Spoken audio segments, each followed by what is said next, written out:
मेरे पापा चाहते थे कि मैं एक इंजीनियर बनूं, लेकिन मेरे मन में तो फौज के लिए बहुत प्यार था और मुझे एक फौजी बनना था। आज मैं सेंट्रल रिजर्व फोर्स में एक हेड कांस्टेबल हूँ। एक टाइम ऐसा था कि मेरे घर वालों और मेरे फादर को मेरे ऊपर भरोसा नहीं था और एक टाइम ऐसा था कि मेरे रिश्तेदार मुझ पर हंसते।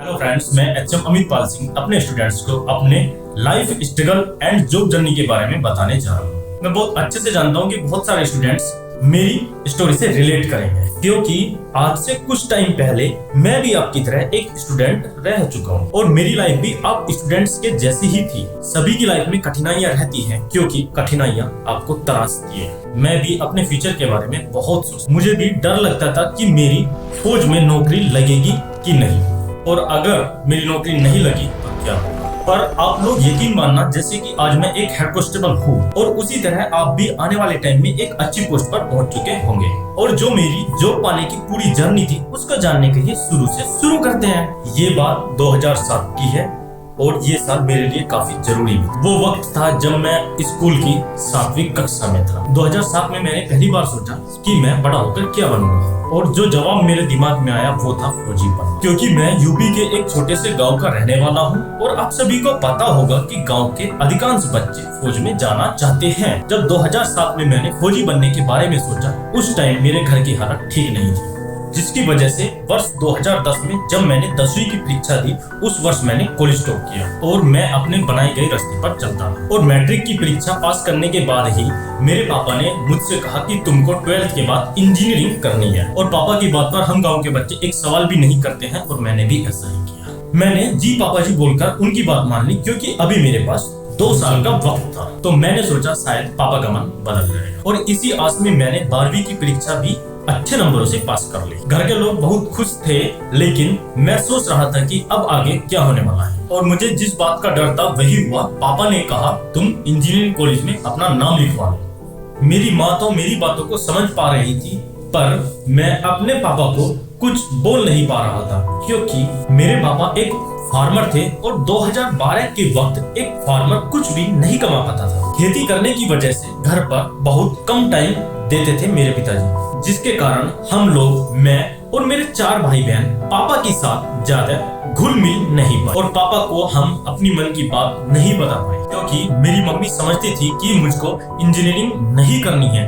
तो मेरी मम्मी ने मेरे पापा को समझाया और आखिरकार मेरे पापा भी समझ गए, और मैंने इंजीनियरिंग छोड़ बीएससी में मेरठ यूनिवर्सिटी में एडमिशन लिया, और इसके साथ साथ ही मैंने ऑफलाइन कोचिंग भी ज्वाइन किया। रोज मेरे घर से मेरठ आना जाना काफी महंगा पड़ रहा था, तो मैंने अपनी मम्मी से बोलकर पापा के मना करते हुए भी मेरठ के एक हॉस्टल में रूम लिया, क्योंकि 2013 से पहले ही मैंने पढ़ाई शुरू कर दी थी और मुझे पढ़ाई में कोई दिक्कत भी नहीं हो रही थी, जिस वजह से मैं काफी कॉन्फिडेंट था। और 2014 में मैंने पहली बार सीआरपीएफ एचसीएम का फॉर्म फिलअप किया। मेरी माँ को मेरे ऊपर पूरा भरोसा भी था। मैंने काफी लगन और मेहनत के साथ PhD and written exam qualify किया, और मैंने अपनी मेहनत की वजह से पहली बार में ही PhD and written exam qualify किया। क्योंकि ये बात याद करते ही मैं बहुत उदास हो जाता हूँ, क्योंकि मैं टाइपिंग में फेल हो चुका था, क्योंकि मेरे पिता का मन शुरू से ही नहीं था कि मैं फौज में जाऊँ। इसकी वजह से मेरे पापा ने मुझको बोला इससे अच्छा इंजीनियरिंग या किसी और काम को कर लेता। बीएससी की तैयारी और इसके साथ में 1-2 ऑफलाइन कोचिंग, ये मेरे और मेरे परिवार को काफी महंगा पड़ रहा था। गांव वालों के ताने फिर से शुरू हो गए, और अब मैं सोच रहा था कि आगे क्या होगा। मैं काफी उदास हो चुका था, पर मैं हिम्मत करके दोबारा से दूसरी सिटी में गया। वहाँ का माहौल काफी अच्छा था और मैं वहाँ पर काफी अच्छे से पढ़ पा रहा था। 2013 से 2016 तक मैंने अदर गवर्नमेंट जॉब के फॉर्म भी अप्लाई किए, पर किसी भी एग्जाम में मुझको सफलता नहीं मिल पा रही थी। ये मेरे लिए काफी मुश्किल भरा समय था, क्योंकि हर बार पूरे 3 साल मुझे असफलता ही हाथ लग रही थी। मैंने खुद पर काम किया और अपनी आदतों को सुधारा। मैंने सब छोड़ अपने आप पर ध्यान लगाया, क्योंकि ये मेरा सेकंड अटेम्प्ट था और इस बार पापा बिल्कुल भी नहीं मानने वाले थे। फिर भी मैंने कुछ दिनों तक अपने घर से पैसे लिए, पर नौकरी करने की उम्र में बार बार घर से पैसे लेना अच्छा नहीं होता। जितने भी लोग इस वीडियो को देख रहे होंगे, मुझे लगता है कि बहुत सारे स्टूडेंट्स ही होंगे, और लगभग अधिकतर स्टूडेंट्स का सपना फोर्स में जाना ही होगा।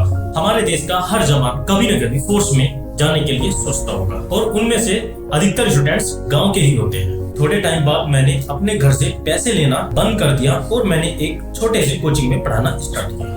कोचिंग के साथ साथ मैंने एक छोटा सा रूम लिया, खुद खाना बनाया और खुद के दम पर मैंने अपने एग्जाम्स की तैयारी जारी रखी। इस बार साल 2016 में मेरा CRPF HCM का सेकंड अटेम्प्ट था। इस बार मैंने PhD भी क्वालिफाई किया, रिटन एग्जाम भी क्वालिफाई किया, स्किल टेस्ट भी क्वालिफाई किया और मेडिकल भी क्वालिफाई कर चुका था। रिजल्ट के टाइम मैं बहुत डर रहा था और मैं सोच रहा था कि इस बार क्या होगा। इस बार रिजल्ट आ गया और मेरा सिलेक्शन हो गया और मैंने अपना सपना पूरा कर लिया और मुझे अपने ऊपर पूरा गर्व होगा। गांव के जो लोग मुझे ताने मारा करते थे, अब वो लोग मेरी तारीफें कर रहे थे और सभी का मेरे से बात करने का तरीका भी बदल गया था। और 2017 में मेरा ज्वाइनिंग लेटर आया और उसके बाद मैंने अपनी फैमिली को सपोर्ट करना स्टार्ट कर दिया। दोस्तों कहते हैं जीवन में कोई भी चीज मुश्किल नहीं होती, बस करने वाला होना चाहिए। मैंने अपनी लाइफ में अच्छे वक्त से ज्यादा बुरे वक्त देखे हैं। और दोस्तों थोड़े टाइम पहले अब मेरा शादी भी हो चुका है। मेरी शादी के थोड़े दिन बाद मेरी वाइफ का आइडिया था कि मैं यूट्यूब पर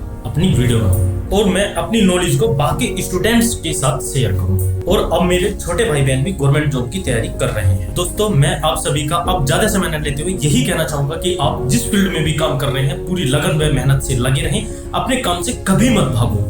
दोस्तों सबसे बड़ी होती है किसी काम को योजना बनाकर करना। यदि आप किसी काम की योजना बनाकर काम करते हैं तो बेहतर रिजल्ट आपको देखने को मिलते हैं। ये जिंदगी एक ऐसी चीज होती है जिसमें फेलियर्स बहुत मिलती है, लेकिन आप उस चीज से सीखो, लड़ो, फिर से मेहनत करो और जब तक आपको सफलता नहीं मिल जाए तब तक आप अपने काम में लगे रहो। दोस्तों आज का मैं स्टोरी यहीं पर ही रखता हूँ। जय हिंद, जय भारत।